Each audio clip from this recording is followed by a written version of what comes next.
तो दर महिन्याला पैसे वाचत होता, एफ.डी.मध्ये, चिटफंडमध्ये, कधीकधी शेअरमध्येही.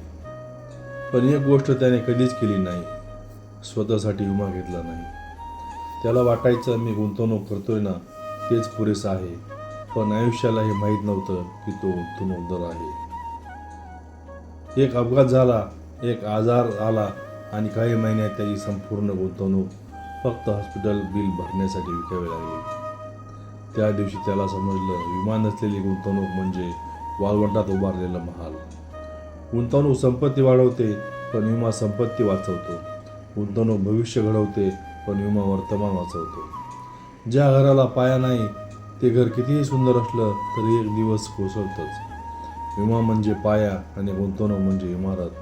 आजही अनेक लोक म्हणतात नंतर पाहू विमा, पण आयुष्य कधीच सांगत नाही तो नंतर येणार की नाही. जर तुमच्याकडे गुंतवणूक आहे पण विमा नाही, तर तुम्ही पैसे कमावत आहात पण सुरक्षितता नाही. आज निर्णय घ्या, पहिले विमा नंतर गुंतवणूक.